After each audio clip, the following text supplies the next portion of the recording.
This is not motivation in the usual sense. It will not flatter you. It will make you think differently and act differently. So don't take it as advice. Think of it as a challenge to look at your life, your purpose, and your choices with ruthless honesty. Are you ready? Then go ahead.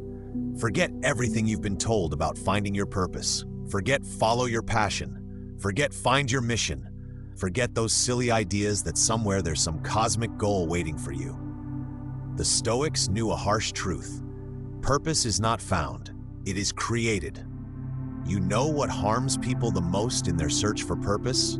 The illusion that it has to be something grand, something that changes the world, something that makes you immortal, something they'll write about in history books. But listen, Marcus Aurelius was the emperor of the most powerful empire in human history. He could have seen his purpose in conquering new lands, building monuments to himself, expanding borders. Yet he wrote in his diary, "In the morning when you don't want to get up, say to yourself, I wake up to do the work of a human being." The work of a human being, not the work of an emperor, not the work of a conqueror, the work of a human being. And what is that work? To be useful here now to the people around you. Epictetus was a slave. He had no choice of profession, no opportunity to follow a dream. But he understood something fundamental. Your purpose does not depend on your circumstances. It depends on how you respond to those circumstances. He taught people wisdom, not because he planned to become a great philosopher, but because he saw people suffer from ignorance of what truly matters, and he could change that. Here is the first Stoic truth about purpose. It is always about other people, not about your ego, not about your fame, not about your success, about how you can reduce suffering around you and increase flourishing. But how to define it practically? Look around you. What irritates you? What makes you angry? What makes you think someone should fix this? There's your clue. Your purpose is often hidden in your complaints. Does it irritate you that people don't know how to communicate? Maybe your purpose is to teach communication. Does the mess in the education system infuriate you? Maybe you should be part of its change. Are you saddened by the loneliness of the elderly? Maybe your mission is to create communities. The Stoics understood, complaints are veiled callings. But here is the second Stoic truth. Your purpose does not have to be your profession. The modern world sold us the lie that work must give meaning to life. That if you're not living your passion at work, you're a failure. This is absurd. Most people in history found meaning not in work, but outside it. They worked to survive and realized their purpose in relationships, in community, in creativity, in service. Seneca was a wealthy merchant and an advisor to the emperor, but he considered his purpose not to accumulate wealth or wield political influence. He wrote letters to a friend in which he shared wisdom about how to live well. Those letters are still read 2,000 years later.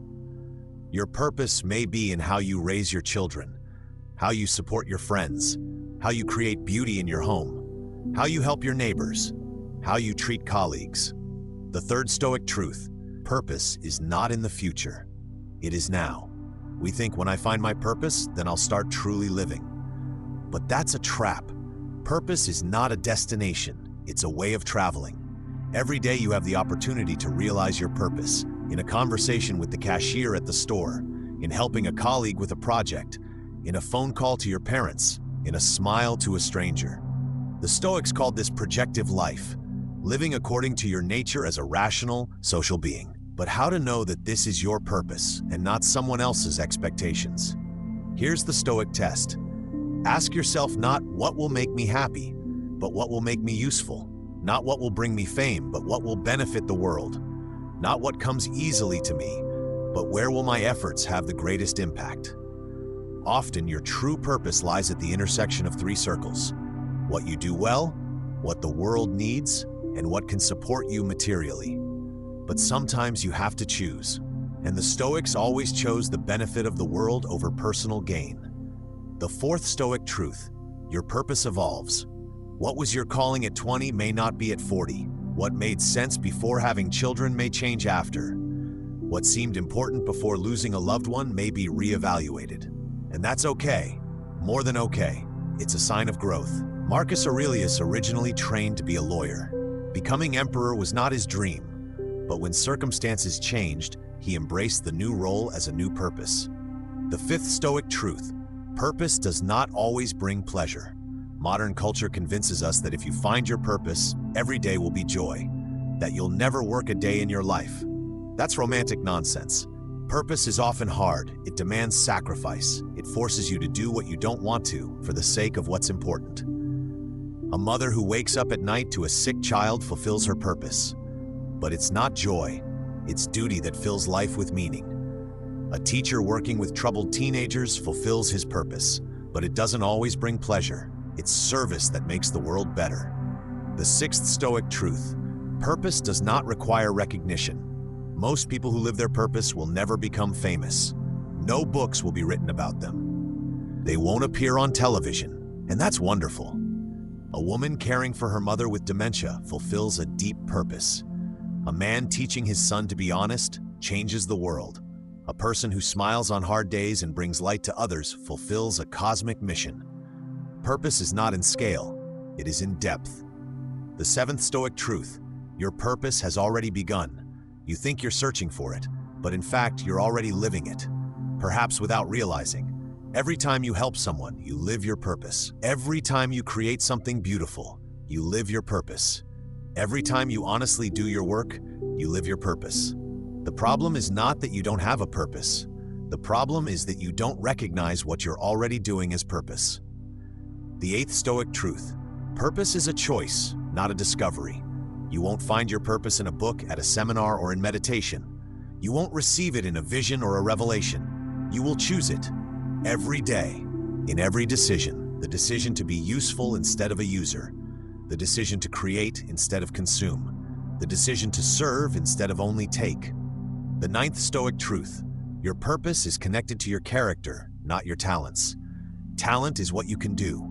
Character is who you are. Purpose is born from character, from your values, from what you consider right, from what you're willing to suffer for. Maybe you're not the best speaker, but your honesty makes people trust you. Maybe you're not the fastest, but your perseverance helps you finish things. Maybe you're not the smartest, but your kindness heals hearts. The 10th Stoic truth: purpose is not about you. The greatest illusion of modernity is that purpose must satisfy you, fulfill you, make you happy. But true purpose always goes beyond your ego. It's about how you make the world better for others. When you stop asking, what will make me happy, and start asking, how can I be useful, you find your path. Don't look for a grand purpose. Look for ways to be useful where you are with what you have for those who are near you. That's no less than changing the world. That is changing the world. One person at a time, one day at a time, one act at a time. If this perspective on purpose resonated with you, take a moment to subscribe. This channel is all about Stoic wisdom, real-world motivation, and how to live a meaningful life without the fluff. Click the bell so you don't miss what's coming next. And remember, your purpose isn't out there waiting. It's here, now, in your hands. Use it.